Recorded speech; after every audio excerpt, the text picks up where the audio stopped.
Olá mais uma vez, eu sou Elizabeth Portugal, aluna de licenciatura em História.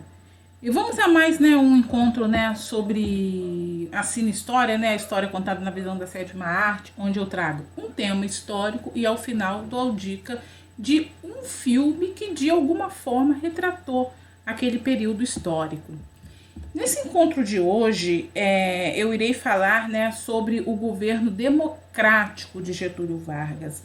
Por que o governo democrático de Getúlio Vargas? O governo onde ele retornou diante a eleições, eleições diretas. E vamos voltar um pouquinho lá na aula 5, onde eu falava, ao final da aula, sobre o fim da Era Vargas, ainda botei entre parênteses. Será? Por que será? Justamente porque em 31 de janeiro de 51 ele voltaria ao poder, mas como falei, dessa vez, como ele disse ao renunciar lá em 45, voltarei nos braços do povo.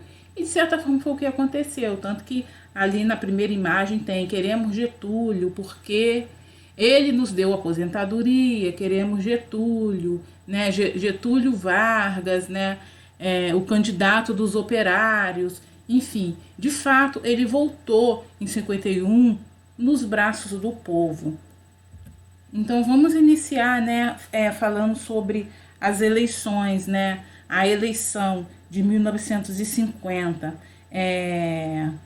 O governo, o segundo governo Vargas, foi o período da República em que o Brasil foi governado por, no caso, Getúlio, de maneira democrática. Isso se deu quando ele foi eleito presidente do Brasil durante as eleições de 1950. E nesse segundo governo, ficou marcado por uma grande tensão política e social e também por um fim trágico, o suicídio do presidente em 1954. O segundo governo de Vargas foi o retorno do político gaúcho à presidência do país, 5 anos após a sua deposição. Esse governo fez parte do período da República, conhecida como Quarta República, que se estendeu de 46 a 1964. Vargas foi o segundo presidente eleito nesse período e governou de 51 a 54. Depois que foi deposto da presidência, lá em 45, Getúlio Vargas apoiou o general Eurico Gaspar Dutra para ocupar o cargo. O general concorreu pelo Partido Social Democrático e saiu vitorioso na eleição de 45. Muitas mudanças aconteceram no país e uma nova Constituição precisou ser formada com fim da ditadura varguista, porque, voltando mais uma vez na era Vargas, Vargas que ficou 15 anos no poder e foi um regime, foi um regime de ditadura, porque lá em 30, teve o golpe, em que ele acabou assumindo, e tanto que em 45 ele foi deposto do cargo, ele praticamente foi convidado a se retirar, para quem acha que só existiu ditadura em 64, a era Vargas está aí para mostrar que também foi um regime, mais fechado, de certa forma autoritário, mas isso aí tá lá, como eu falei, no vídeo 5, dentro da era Vargas. Vargas, por sua vez, manteve-se nos bastidores da política, ou seja, quem disse que depois de 45 ele se afastou para voltar só em 50? Não, ele sempre esteve por ali, tanto que ele apoiou, o Dutra, lá em 45, angariando, o apoio de grupos políticos para garantir seu retorno a partir das eleições de 1950. No final de 45, conseguiu eleger-se senador pelo PSD no estado do Rio Grande do Sul. E assim, mesmo longe da presidência, manteve-se como uma figura presente na política brasileira. Os três principais candidatos da eleição presidencial de 50 foram Getúlio Vargas, né, do PDT, Cristiano Machado, PSD, e Eduardo Gomes, né, da UDN. Durante os anos do governo de Dutra, a estratégia adotada por Vargas foi a de apagar a imagem de ditador construída durante o Estado Novo, né, que foi lá de 37 a 45, o período em que realmente o governo dele deu uma endurecida maior, né? Chegou inclusive a discursar no Senado, defendendo os feitos de seu governo e os benefícios que trouxe para o país. Nesse período, Vargas conseguiu o apoio do governador de São Paulo, Adhemar de Barros, importante político da época que havia recentemente sido eleito. Além disso, ele conseguiu dividir o PSD, enfraquecer o candidato lançado por esse partido, né, o Cristiano Machado. Durante, né, a campanha, Vargas fez uso da política que ficou conhecida como trabalhismo, que é definida pelo historiador Tomás Schidori como uma mistura de bem-estar social, atividade política da classe operária e nacionalismo econômico. Durante a campanha eleitoral, Vargas reafirmou sua postura pela industrialização do país. A excelente estratégia política de Vargas foi responsável por isolar Cristiano Machado no próprio partido, uma vez que Vargas havia garantido parte expressiva do apoio dos políticos do PSD. A sua candidatura, por fim, né, teve a seu favor, né? Também, né, a pouca habilidade de seus candidatos para obter votos, né, dos eleitores. O candidato, o denista Eduardo Gomes, chegou a afirmar ser contra a lei do salário mínimo, uma das medidas mais populares tomadas por Vargas, né? Como que a população não vai ficar a favor de um candidato, né, que é a favor, no caso, da lei do salário mínimo? Aí vem outro e fala que é contra.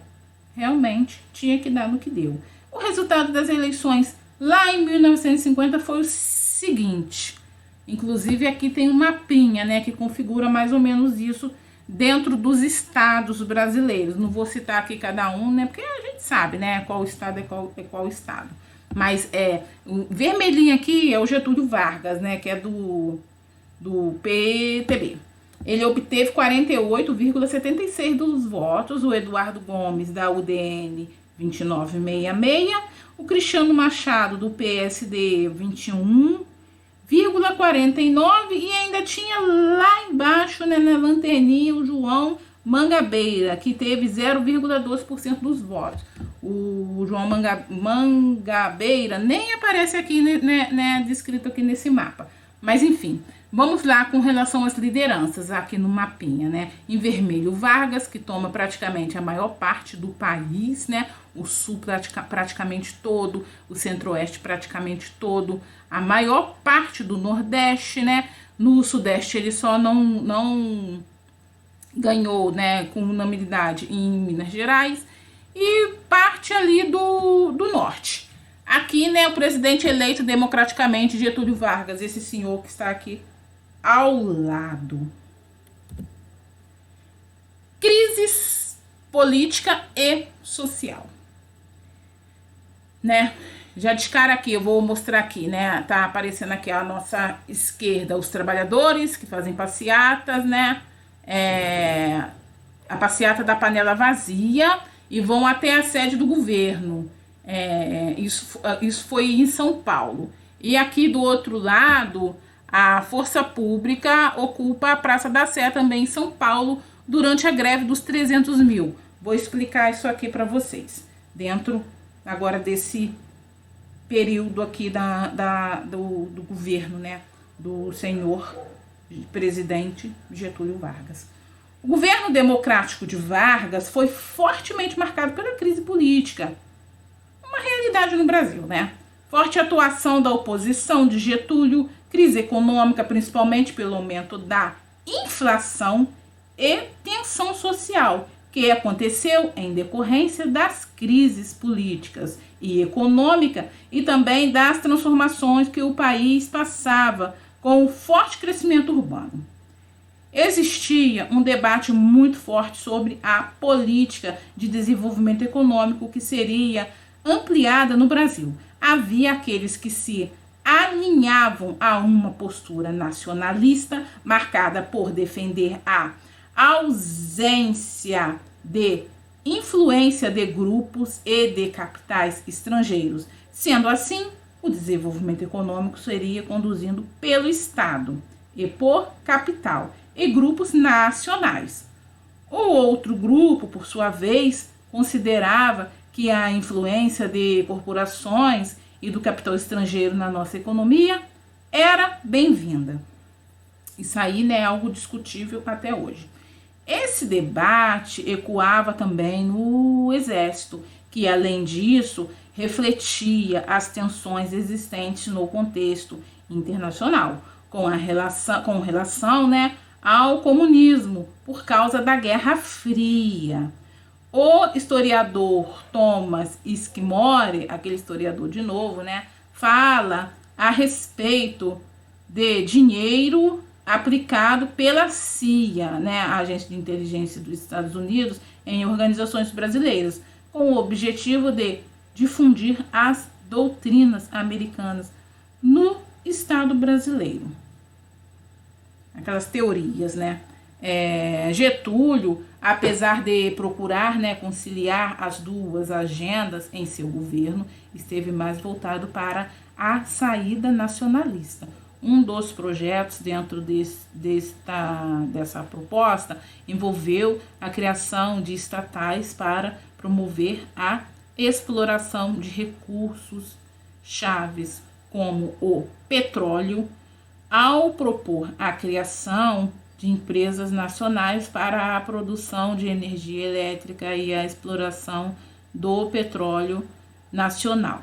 Vargas foi fortemente atacado pelos opositores e inúmeros obstáculos foram colocados para impedir a aprovação da criação destas, né, no caso a Eletrobras e a Petrobras. Primeiro, é importante pontuar que o projeto nacionalista de Vargas chocava-se com os interesses internacionais, né, estabelecidos no Brasil. As historiadoras Lilian Schwartz e Heloísa Starling apontaram que a criação da Petrobras prejudicava interesses da Standard Oil e a criação da Eletrobras prejudicava os interesses da Light ou Power Coal, por exemplo. A oposição que atacava Vargas, formada majoritariamente pelos políticos, né, udenistas, né, no caso da UDN, tinham como argumento que as medidas nacionalistas tomadas pelo presidente eram parte de um projeto que abriria o caminho para a subversão e a revolução, e havia também algumas acusações de que ele pretendia construir uma república sindicalista no país, aos moldes do peronismo lá na Argentina. Essas críticas, né, causaram grande preocupação na classe média brasileira, convencida de que a política nacionalista na economia era parte de um projeto que levaria o país à luta de classes. Vargas até tentou conquistar, né, o apoio da oposição udenista por meio de acordos políticos, mas os udenistas, né, rechaçaram qualquer tipo de acordo com ele, pois o antigetulismo era um sentimento que alimentava uma parcela considerável da elite política brasileira e a UDN era um partido que havia surgido como oposição ao varguismo. Lá, né, na década de 30, lá, quando ele assumiu, né? Quando Vargas foi eleito presidente, a UDN atuou consistentemente para impedir sua posse.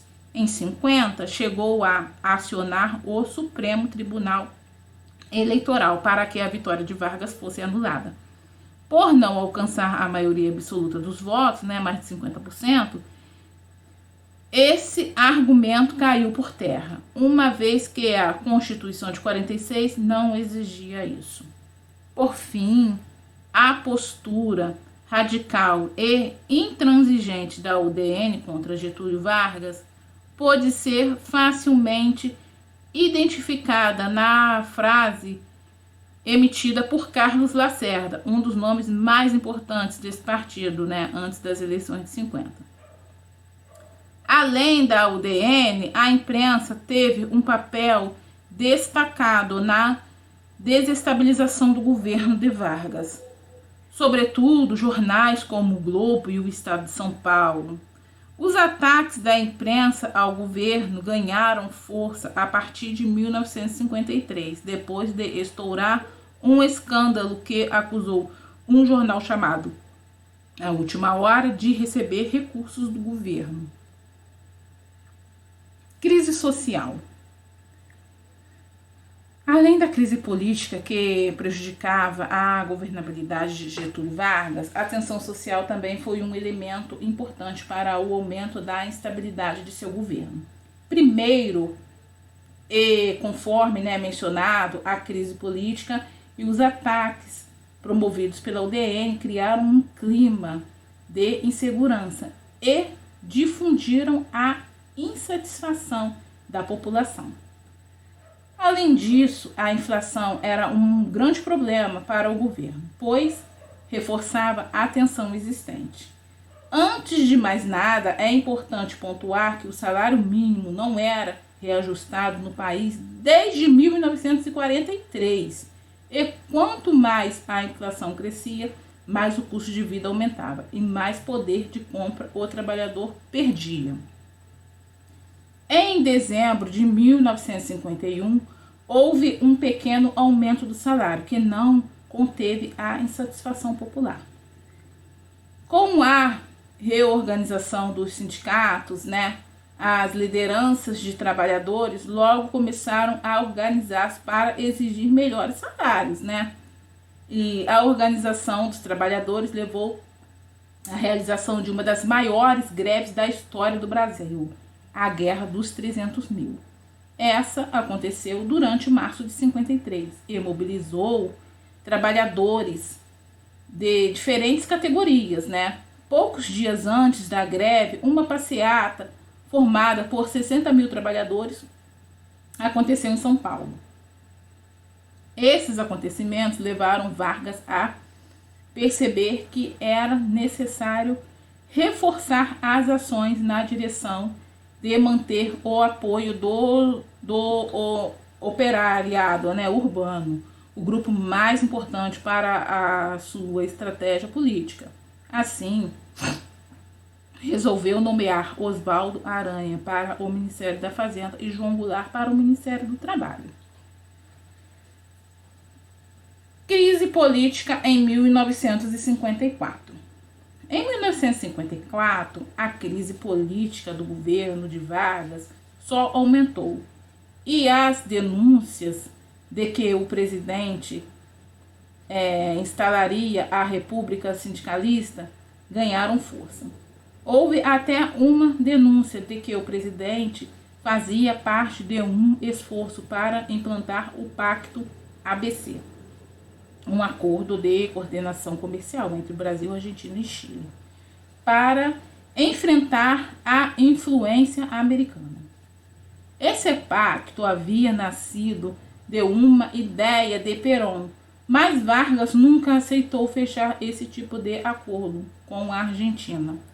De toda forma, essas denúncias levaram à tramitação de um pedido de impeachment do presidente, no começo de 1954. A tentativa de impeachment, no entanto, fracassou e Vargas seguiu na presidência. Como eu havia falado, né, no início desses slides, aqui do lado esquerdo, né, são os trabalhadores, né, que fazem a tal passeata, né, que tinham 60 mil, né, que era a panela vazia, e dias depois, né, a greve dos 300 mil.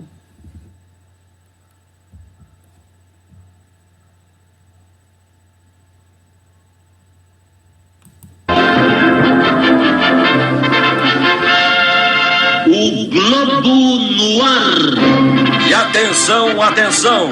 Informa o Globo no ar em edição extraordinária. Rio de Janeiro urgente. Ocorreu há poucos minutos na rua Toneleiros, em Copacabana, um atentado a tiros contra o jornalista Carlos Lacerda.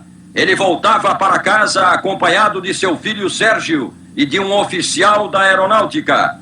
Há pelo menos uma vítima fatal. Voltaremos a qualquer momento com maiores detalhes sobre o atentado. Informou o Globo no ar em edição extraordinária. A situação de Vargas em 1954 era delicada e a cada dia que se passava, a posição do presidente enfraquecia-se. O exército conspirava abertamente contra ele e a UDN agia impiedosamente contra seu governo.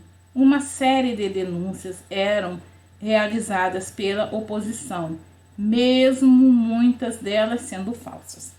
Um dos grandes nomes da oposição udenista foi o jornalista Carlos Lacerda, que utilizava seu jornal Tribuna da Imprensa para difundir denúncias falsas contra o governo.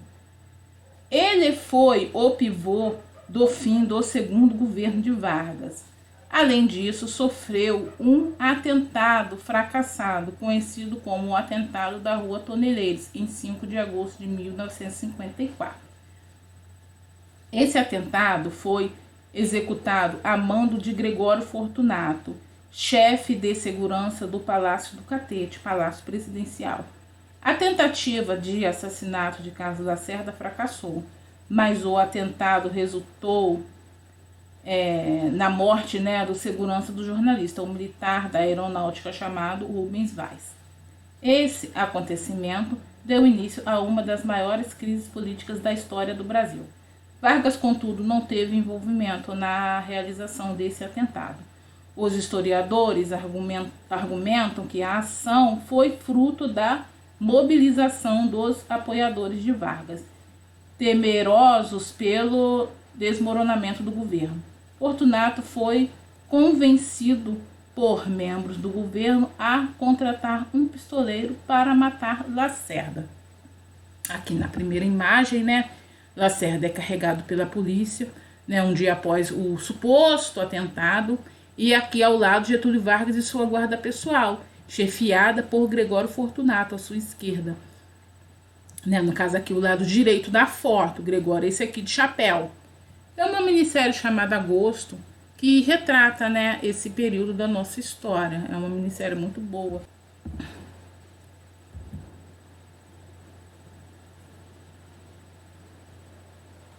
E atenção, atenção, senhores ouvintes, atenção para essa edição extraordinária do Globo no ar.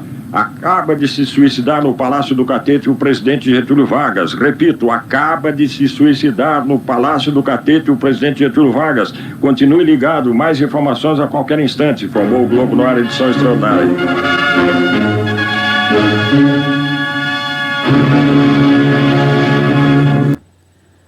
Após o atentado, os pedidos de renúncia contra Vargas, né, acentuaram-se, e quando as investigações apontaram que o chefe de segurança do Palácio do Catete tinha sido o mandante do crime, a situação ficou insustentável. Pressionado e isolado, o então presidente optou pela saída extrema e cometendo suicídio em 24 de agosto de 1954, ao atirar contra o próprio coração em seu quarto no Palácio do Catete. O suicídio de Vargas gerou comoção social e as pessoas foram às ruas manifestar sua insatisfação contra seus perseguidores. Carlos Lacerda, por exemplo, teve que fugir às pressas do Brasil e só retornou quando os ânimos acalmaram-se. Vargas deixou uma carta-testamento com um forte tom emotivo e a sucessão da presidência foi realizada pelo vice-presidente Café Filho. Aqui, né, ao lado esquerdo do slide, o presidente cumpriu a palavra, né? Sou morto, sairei do catete.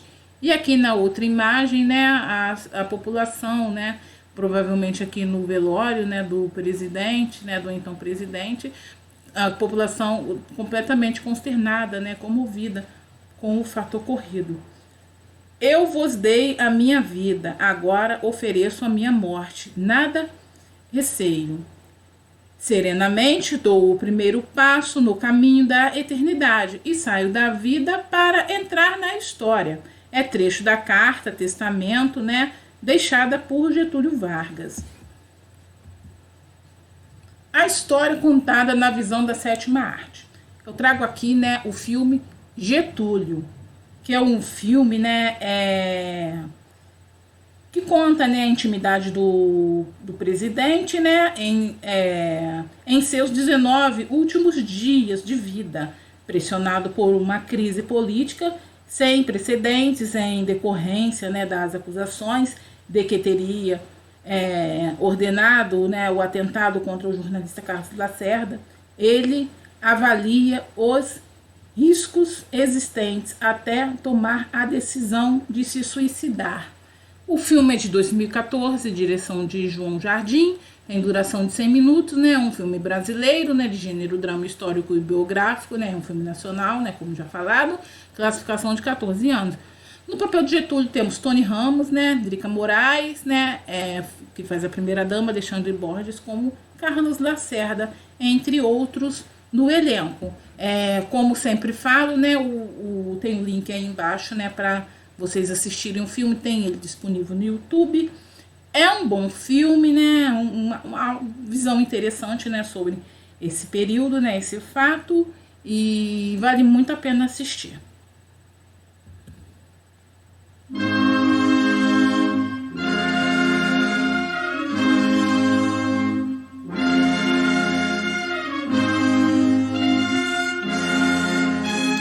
Então, gente, antes dos agradecimentos, eu gostaria de deixar aqui registrado, né, os dois áudios, né, que eu postei. O primeiro com relação ao atentado, né, da Rua Toneleiros, o segundo com relação ao suicídio, né, do Getúlio Vargas. São áudios, né, da Rádio Globo, né, da época, né, são áudios da época.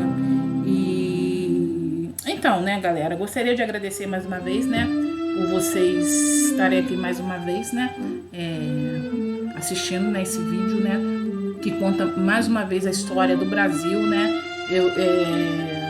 Ao longo desses vídeos que eu venho fazendo, não vou negar, falar de fatos ocorridos, principalmente dentro do Brasil. Eu particularmente acho muito interessante, muito gratificante, né. Só para lembrar, né, se puder deixar um e-mail, né, completo e-mail, agradeço, né, e até a próxima.